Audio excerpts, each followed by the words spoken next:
What's up guys, my name is JDCook5 and welcome back to an episode of the Create a Club series. Before we do get into this particular episode, if you haven't done so already, please hit that like button, please hit the subscribe button, and don't forget to hit that notification button so you never miss a video. We start off today's episode with a few youth games, being able to see what we can do at this point in time. The youth system itself is always a hard one to work, in my opinion, and I don't feel like there's enough development unless you promote them into the first team, which is a big struggle if you don't have players that obviously are of age to be able to promote it to the senior team.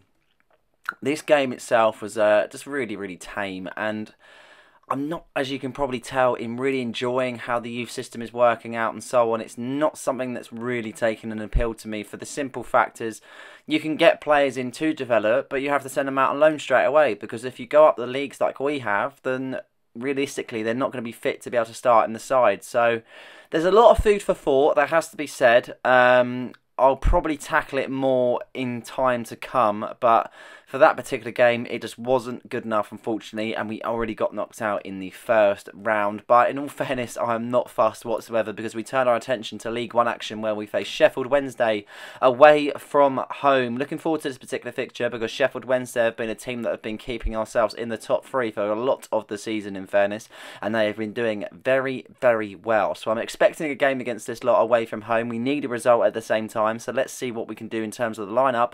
Munir in goal, Reyes, Amati, Gibbons and Balotore as your back four there, with the midfield being Arango. We also have Borges and we also have Rodriguez. And then on the attacking front, we got Zeniais on the right and Ngoy up front, and Tyreek George on the left-hand side. Obviously, we've already played Sheffield Wednesday in the home fixture, where it turned out to be a 1-1 draw. So looking to change the fortune in this particular time. We look to start ourselves off nice and quickly here as Tyreek George picks it out on the left-hand side. He plays a ball to Balotore. He plays it into the middle to Rodriguez.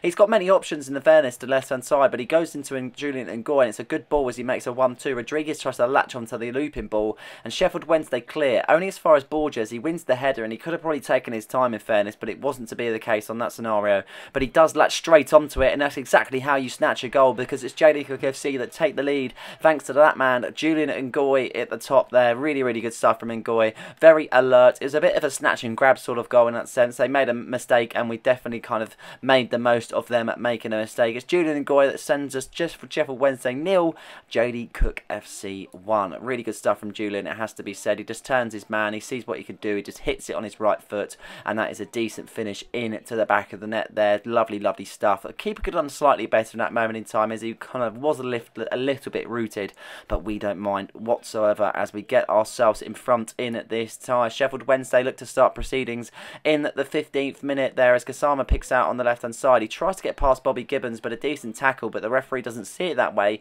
and it will be a free kick to Sheffield Wednesday just on the edge of the area. It looked to be on an angle on that left hand side, as it could be a whipped ball into there, and it is a whipped ball. It's a header there, and it's a decent chance. Advantage was being played, and an offside has been ruled on the end, and that is the end of that particular attack for Sheffield Wednesday as we get things off from the goal kick there. Balotore being played in on the left hand side as Tyreek George is found. Many options there. Arango is one of them as he looks to latch onto the ball there, as you can see. Really good stuff from Arango. Could do something here to get into the area, but the cross is denied, but the lovely follow through on the tackle finds Tyreek George. Now Borges now, and that is a good effort saved from the keeper to deny him on that opportunity, but as he gets the ball out into the area, good stuff from Sheffield Wednesday to get the ball out in such a good area, and they could go on the attacking run here as Barry Bannon picks it out. Really good opportunity to play it down the left as Lowe now on the ball for Sheffield Wednesday. Striding forward, he finds Kasama once again there on the ball as he looks to be able to see if he can do something. He goes back to Barry Bannon. Nathaniel Chaloba now with a chance to be able to stride forward, and he's done really well there.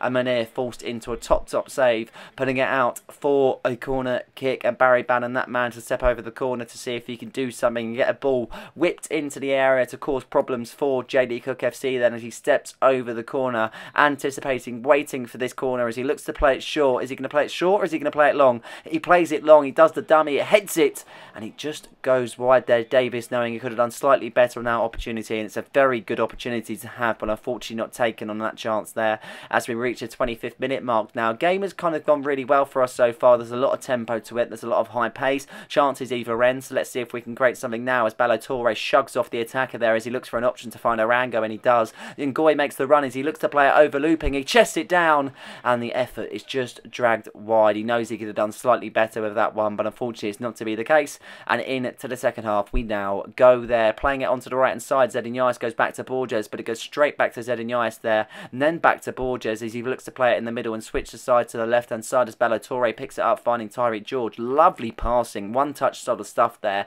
Quick and fluent, exactly how we like it, as Bobby Gibbons picks it up. He takes the shot, and it's a simple save made by the keeper. But the build-up bay was very special, it has to be said, and I would like to see more of that in the side, trying to get something going a bit more faster and so on. But a poor clearance from Wednesday as Ngoy wants onto Borges. He takes a bit of skill, he's got time, he takes the effort there, and it's a decent save, putting it out for a corner kick as Enquires steps over the corner with an opportunity to whip it in. He whips it in there, as you can see, clearance, but only as far as Rodriguez. He nods it on to his teammate, and it just gets blocked ever so slightly there as Chalaba tries to clear it there, as you can see, but it doesn't really work out in his favour as Reyes nods it onto Borges. Reyes to Rodriguez now as he looks to find Orango. Orango now to find Rodriguez. Really good stuff for Rodriguez now, and that's a top save made by the keeper. He's made some good saves out in this particular game, it has to be said.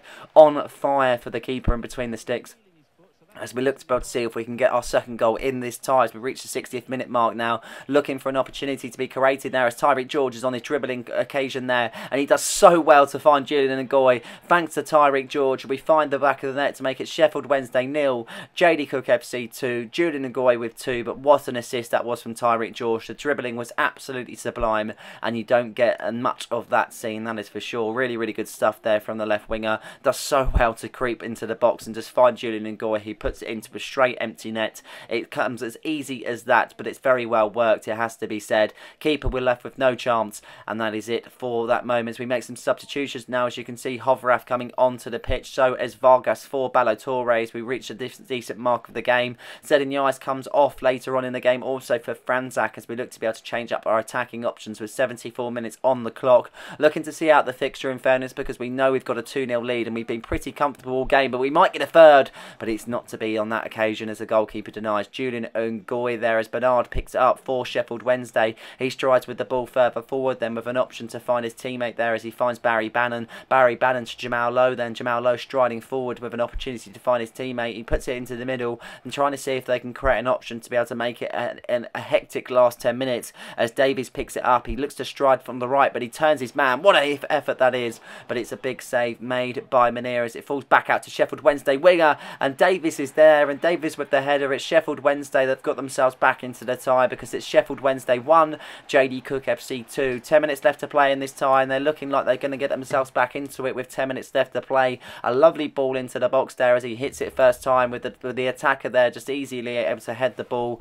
He's done well to be able to direct it, but at the same time it is a very good finish nestling into the bottom corner, and that is a decent effort from himself. With 10 minutes left on the clock, it's going to be very hard to hold on to this lead, but we can do it. I know we can, as we look to be able to see if we can do something on the attacking front as Rodriguez is played into the left hand side for Vargas. Vargas now striding forward, he blazes off Tyreek George, he switches the side, he finds Hovrath. Really good stuff there, but he just can't really seem to get the shot off as Sheffield Wednesday look to deal with the attack. But Tyreek George now, he looks to whip it in straight away after snatching the ball, and Franzak is denied from close range from the header there. Really unlucky, it has to be said. But the full-time whistle has been blown here at Sheffield Wednesday. It's Sheffield Wednesday 1, JD Cook FC 2. It's ourselves that take all 3 points into the next lot of fixtures. Really, really good stuff. A tightly contested game. Thanks to Julian Ngoy for the 2 goals and some very good individual performances all around the pitch, and a very good result on the road. Obviously, it's hard to keep every single player happy, but one person that is very happy is Kobe Morris there. As you can see, he's happy about the games that he's been played, but as you can see, another side of the flip coin is Araujo isn't very happy with the game time, so hopefully we can kind of update that and get himself on the pitch anytime soon. Munir putting a post out to say he's very glad that he's on the top of the clean sheet charts. 11 clean sheets, 28 matches being played, 19 goals conceded, 7.2 average rating with a transfer value of 850,000. Things are looking pretty good for ourselves, it has to be said, in terms of the actual goals and everything else. And we haven't really got anyone at the top as of the moment, but Austin Parkin's still 12th with 12 goals there. Obviously, he's been injured for a majority of the season, but he's still in 12th place there on the goals, which is really interesting to see. Going down further into the pecking order, there's not many players there, but Enquires being one of them in 23rd with 9 goals. But he is on top of the assist lead, so he is doing pretty well in fairness. There's not many players that are going to be matching his sort of assist record anytime soon, so it's nice to see him at the top there, and he should realistically claim that at the end of the season, with Hugo Arango in 21st with 5 assists there, as you can see. And as you can see, for the goals scored for the Bristol Street Motors Trophy, Alonso joints there when it has the top 6. They're all have got 4 goals, so he's had a very good season in that particular fixtures and trophies and so on, so he's done really well for a player that we didn't expect to play that much. He's done absolutely phenomenal. And looking at the team of the week, we've also got 3 players that feature in Tyreek George, Arango and Julian Ngoy. As we mentioned, Austin Parkin is obviously being injured at the moment, but he is 100% recovered from his injury. I'm hoping you might find room for me in the team today. I'm not too sure if I'm going to put him straight in because I don't want him to get injured straight away. If he is fit to play, then we'll see if we can get him some minutes and kind of bed him into the team from that sort of point. But we have a massive fixture in the Bristol Street Motors Trophy there, where we will face Newport County. It's either the semi-finals or the quarter-finals. I'm not too sure, but whatever it is, it's a massive fixture for ourselves to get ourselves through to the next round. We realistically want to be at Wembley at the end of the season, winning a decent trophy, and how to do it would be against Newport County, a team that we previously played in League 2, I'm pretty sure. Looking for a result here as Julian Ngoy is on form with 2 goals in his previous match there. Let's hope he can do the same sort of thing today and get a decent result. This is going to be the lineup there. As you can see, Pizziganako, our goalkeeper for today, with Reyes and Araujo as your centre-backs there. Going further forward on, we've got Bibil on the right-hand side, Vargas on the left with Alec Inez, Rodriguez and Arango in the middle, with Zedinais on the right. Julian Ngoy fills in on the left-hand side, and Reiko Alonso up top. Really excited for this particular game because it's the furthest that we've actually reached in this particular competition so far. Last year we got knocked out in the knockouts against Wrexham, so that was unfortunate. This time we are putting ourselves in a really good position, but Baker Richardson tries to get something started straight away. The League 2 outfit looking strong on the foot there as Reyes makes a really good challenge. Looks to find his teammate Zedinais, who skips past the defender, finding Reiko Alonso. This could be an instant chance there for JD Cook FC with Alonso in on goal, but it's not to be the case there, as a shot is just dragged wide on that opportunity, but it's not to be on that occasion. But we might have plenty more to come up as the goalkeeper takes the goal kick there. As you can see, they're trying to nod it onto a teammate, but we're finally one at the back as Arango plays a lovely ball to Julian Ngoy as he chests it down on the left hand side. He runs against the defence, he tries to cut inside on the right hand side, but it's not to be on this occasion. But it will be a corner kick then. Chance from the corner with the 15 minutes being played so far. Really looking strong in this time. We're really looking like we want something from this tie as Zedinais steps over the corner there as we anticipate him getting the ball into the area. Ball whipped in there, deep delivery there. Julian Ngoy wins the header. It's a decent save. It falls back to Ngoy. He nods it onto Reyes with the shot, and that is a top save made by the goalkeeper there as Newport County look to clear their lines, and they do so, but we retain possession once again there. Rodriguez finding Julian Ngoy on the left hand side. Opportunities for himself to get the ball switched, but it is a poor ball nevertheless, and that is the end of that particular attack as a goal kick is to be taken there. As you can see, really good opportunity for ourselves to get us to the next round playing Newport County in League 2, but bearing in mind it's not going to be an easy tie whatsoever. But Julian Ngoy is in here with the 20th minute being played. It's Julian Ngoy, and he gets his goal. It doesn't matter if he plays on the left or if he plays up front, he can score goals. It's JD Cook FC that take the lead. It's 1-0 to ourselves, 21 minutes on the clock, and thanks to the efforts of Julian Ngoy, we are now ahead in this tie. It's very much deserved. We've had a fair few chances in this first half to be able to get ourselves in front, dominated the ball early on, and we're definitely looking at the team that's pretty much more up for it than Newport County, but we have still got a long time to go in this tie as of yet. We have 20 minutes being played. Newport County looking to stride forward, finding Baker Richardson. Now he goes back to Wilding, but a really good interception from Rodriguez, but we can't seem to latch onto it, and Alonso does commit a foul, and he will be issued with a yellow card in the 30 minutes, unfortunately. Really unfortunate, but it is only a yellow at least, and he shouldn't really be committing too many tackles in the sort of position that he is already in. With the 34th minute on the clock now. As you can see, Newport County really struggling to create any sort of chances so far, not getting themselves into the game, but Anakin finds Zedin on the right hand side, Alonso in support, Hovrath in support, Julian Ngoy is in support. He looks to switch it to Ngoy and he finds an empty net. He scored 2 goals in his previous game and he scored 2 goals now. JD Cook FC 2, Newport County 0. Thanks to the efforts of Julian Ngoy, we find ourselves in a comfortable position before the end of the first half there. Really good effort from Julian Ngoy to be able to at least get into a good position. Obviously the finish was very simple, but at the end of the day he's got himself into the position and he's worked for that goal and he's definitely got it. At least an easy ball from Zedin to be able to square it past the goalkeeper, and there is no complications in that one whatsoever there after a tidy finish from Ngoy, nestling it in to an empty net now. As you can see, really good first half. Let's hope we can continue that, because we still have a few minutes left to play and we could change the fortunes in this game if we were to get a third just before the half-time whistle. But Newport County looking to get themselves on the score sheet here. As you can see on the right hand side, they play a ball into the area looking to see what they can do, but a lovely interception from Morango as he plays it straight away to Tyreek George. Good option to be able to see what he can do in this moment in time as a left-hand side winger. He tries to keep the defenders and he skips to the right. He does a lovely ball in. They're sublime, to be honest, and Zedin dinks it in from his head, and it's JD Cook FC 3, Newport County 0, and you can't get any better than that whatsoever. What a finish that was from Zedin there, looping the ball in from Tyreek George. He saw that Zedin was completely free and open, and he does what he does best, and that's score goals. Not exactly known for headed goals, but it's definitely a good one at that. A simple effort into the bottom corner, and we are now 3-0 up going into the second half. Now, this is the ideal position to be in fairness, because we don't really have much to do now in this point in time of the game, because we're in a good position now. We've got a 3-goal lead, and we could get even some more as Tyreek George gets past the defenders on that occasion, and that's a very good save. But yeah, more goals could come, and if they were to score themselves, I can't see them getting 3 back to be able to contest and put us to penalties. That is something that we really want to avoid. We don't like penalty shootouts after the murders that we've had last time, so realistically we just want to have it where we are avoiding that moment in time and getting on with the game between the 90, and Tyreek George is being played in from out the back there as he looks to be able to see if he can beat the defenders. They're catching up with him though. He tries to get the shot off and he does. It's just a simple save for the keeper as Townsend assesses his options there, many to see what he could do. It looks like he's actually going to throw it, but I think he's actually going to kick it there. 6 seconds being played up, the referee getting a little bit agitated, and he does take the goal kick, but Araujo wins it straight away, finding Anakin, and that might just be the goal of the season. We've reached the 60th minute mark, but we've also reached the 4-goal mark. It's JD Cook FC 4, Newport County 0, and Edgar Alakaniz gets on himself on the score sheet there. What an effort that is from the Spaniard. I don't know how he's even done that in that moment in time. Looking back on that, he just receives the ball and he thinks, you know what, I fancy this. Into the top corner it goes. The keeper's got no chance in stopping that one whatsoever, and that is a tidy finish from the midfielder there. I just didn't expect that whatsoever. I just don't know how we even managed to do that in such quick succession, to be able to kind of pick the ball up and just hit it. Really good stuff there from the midfielder, and we really like to see it because he's not been amongst the goals that often this season.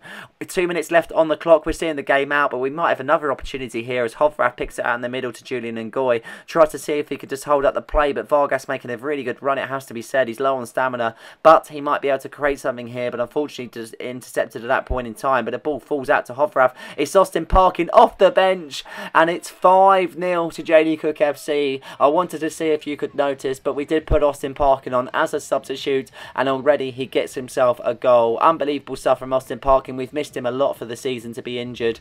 He's been a big blow for ourselves because he is our main striker at the end of the day, and there's no one that really compares to him rather than just anyone else. It's a simple finish into the bottom corner. Keeper should be doing slightly better from his near post, but we are not fazed by that whatsoever.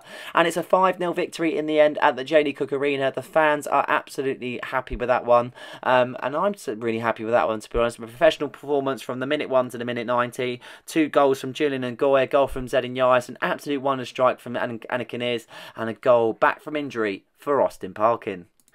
Turning our attention back to League One action as we face Blackpool at the JD Cook Arena once again there, but only a 1-goal lead was able to kind of split the teams more than anything, but 3 points nevertheless. Thanks to the effort of Tyreek George, we got a big 3 points at home.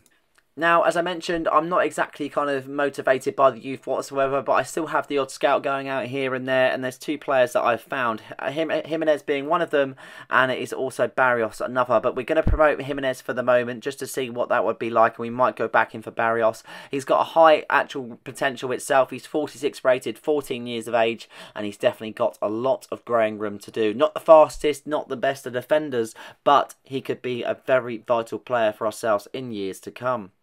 Now, as I mentioned beforehand, there is still a lot of uncertainty at the club between what will actually be the case in regard to my role. And again, it's been undermined by recent results, but we're top of the league and we're absolutely smashing it. So, no idea on that sort of scenario, but we are still in a good position, so we can only do what we can do and hope that's the case that will get us over the line to be able to see it where we are going to be the manager for many seasons to come. We have a simulation game against Burton Albion as we get a 2-0 victory with Arango and Rodriguez on the score sheet there to be able to get 3 points on the road. Now looking at the final game of the episode, Bristol Rovers travel to JD Cook Arena as we have a decent tie against a lower league side. I mean, they're in the same league, but they're definitely lower down the table, that's for sure. Not having the best of seasons whatsoever for Bristol Rovers for whatever reason, I'm not too sure, but it hasn't really seemed to click for them this season. But we're definitely on some sort of streak at the moment, and we're definitely to be able to see if we can add to that with a victory today. We are the top goal scoring teams in the league as well, with 69 goals overall in the actual league itself, so we are absolutely romping it in that sort of regard. As the lineup stands there, as you can see, pretty much similar to what we've seen in previous weeks. Manir in goal, Bills your right back with Araujo and Reyes as your centre backs, Vargas on the left, Borges, Rodriguez and Arango in the midfield, with Zed and Ngoy, Austin Parking back into the lineup, and Tyreek George on the left hand side. Looking forward to see what Austin Parking can do in this side. I'm not expecting the most. As much as he scored in the previous game against Newport County, I would expect too much for himself to get a goal, but you just never know. It would be nice to be able to see him celebrate in front of the home fans, but we'll have to wait a little bit longer until that is the case. With Reyes with an interception 3 minutes into the tie, Tyreek George plays it out on the left hand side, getting past the defenders so well. That 5 at the back is really hard to break down, but he looks to find Austin Parking with the first chance of the game, and a decent effort there as he forces the keeper into the save as it goes back out to the Bristol Rovers defenders there. But a very good effort from Parking nevertheless, troubled the keeper in that moment, and we look to go on the break once again. Arango looking to create an opportunity as he skips past the defender, but he's too good for that moment, and he should be issued a yellow card. I don't think it'll be any other colour. I can't see it being a red whatsoever, and it will be a yellow card there for the Contef, if I'm right in saying. Free kick whipped in, but nothing really special in fairness, and unfortunately nothing really comes of that particular one as we have 15 minutes on the clock now. We've had a lot of chances in this first half, and we're going to create another one with Bibil now with a decent save made by the keeper once again. I'm not too sure how he's pulling off all these saves, as he seems to have a very good game so far, and he looks to continue it on. And Bristol Rovers look to go on the counter-attacking options now as Brown picks it out on the left-hand side. Many options to find a teammate. He goes back to Mola. Ward in the middle. Not many in support, but he looks to do really well striding forward. Number 8 for Bristol Rovers looks to be able to see if he can find his teammate, and he does exactly that. And this is a great chance for Rovers, but a big save made by Manir, putting out for a corner kick, and Bristol Rovers have the chance from the corner. The first corner of their game as it's whipped in there. Manir did come out, and if that's on target, then that is a goal, but it's not to be on that occasion there, and he has to make up for that mistake, you would have thought, because that is an absolute howler of a header there. Manir was well and truly beaten if it were to be on target, but that's not to be the case. But Bristol Rovers have really got some confidence about them. They could get a goal here, but Manir with a top save. It falls back out to Brown now, as you can see, but a lovely interception from Borges as he looks to be able to offload it to Bibil there, and he plays a ball down the byline, finding his teammate Zed and Ngoy, and USA international there, using his pace to be able to see if he can get past the Bristol Rovers defenders, and he's put himself in a really good position there. He tries to get past him on that last hurdle, but it's not to be the case on this scenario there, with the 30th minute on the clock now. As you can see, 15 minutes left in this half, and Bristol Rovers now looking to see if they can create something for themselves. They've been slightly quiet in this tie, but they've definitely kind of possessed a decent amount of poor passes and so on. Brown is now in for Rovers now. He takes the hit, and that is another save made by Manir. Both keepers forced into big save in this this tie. Really unsure why that's the case, why it's an end-to-end game, but we misplaced the pass and Hutchinson picks it out. The Munir comes out, he's given the goal to Hutchinson, and it's JD Cook FC that trail. It's JD Cook FC 0, Bristol Rovers 1, and Hutchinson gets himself on the score sheet there to put his side in front. I wouldn't say it's deserved, but they've definitely had chances in the tie. I feel like we should definitely be in a position where it should at least be 1-1, but at the end of the day, if you don't take your chances, then that's exactly what happens, and that's been the case on this particular scenario. Munir tries to rush out to be able to save it, but he knows what to do in that moment. He's kind of attacking instinct to be able to put it round the keeper and find an empty net. Then with 3 minutes left of this particular tie, can we get a goal before half time and make means a little bit easier in the second half, or will Bristol Rovers come straight back at us as Bill looks to get stuck in on the challenge? No advantage being given, as they can still, Bristol Rovers still pick it up in the middle, and as you can see, a really good interception in the end as Austin Parkin picks it out. Ngoy picks it out on the right hand side also with an opportunity to cut in. He takes too much of a heavy touch and he just can't really seem to get it off as much as he would want to. At least he got the shot off, but it definitely was nowhere near good enough as Anakinis comes on for Borges then, as we look to be able to change up the midfield and give some sort of different option to the side if that helps in any means whatsoever, and it might do in this attack as Austin Parkin picks it up. He's got an option with Hovrath.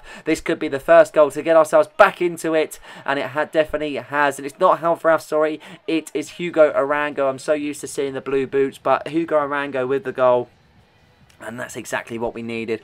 I would have preferred it to be slightly earlier in the first half, but we've still given ourselves time to be able to get a goal and be able to kind of see out this result. But we still need to get a goal with 20 minutes left to play in this tie. Things are still level then as Arango picks it out there. He finds his teammate Austin Parkin. Parkin to Anakin there as he looks to skip past the defenders there. And the effort just strayed wide. Really knocking on the door against Bristol Rovers as we look to be able to change things up there. Julian Ngoy comes on for Austin Parkin as he makes his way into the substitutes bench.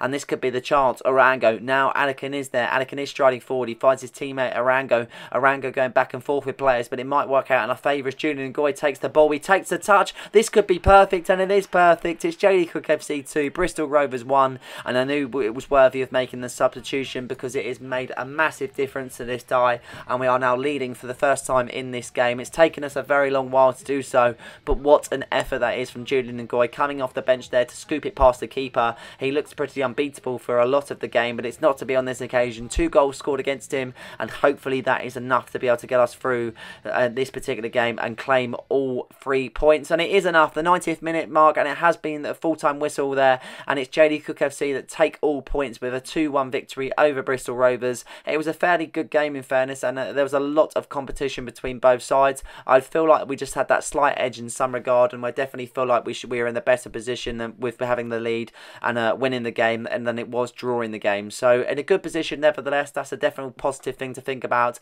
and hopefully we can change the board's mind in terms of the thoughts they have towards us at this moment in time. When we've played 34, we've won 20, we've drawn 8 there, and going on further to our points, we're going to get to that in a minute now as we go down the pecking order for the table. Who's in the playoffs and who's in the relegation? But Wigan, Cambridge, Salford, Northampton are all in the relegation zone at the moment. Not many points that kind of separate most of the teams, but there is still a lot of work to do for many of the sides if they would like to stay up or get promoted. In terms of everything else, as I mentioned, we played 34, won 26, drawn 5 and lost 3, and as you can see 83 points there. A lot difference compared to Bristol Rovers that have got a 12 goal difference compared to ourselves. So we are looking good. Everything is on the up. It's just whether they keep us as a manager, but you'll have to find out in the next episode. I hope you guys have enjoyed this one. Please like and subscribe for more content, and don't forget to hit that notification button so you never miss a video. Cheers.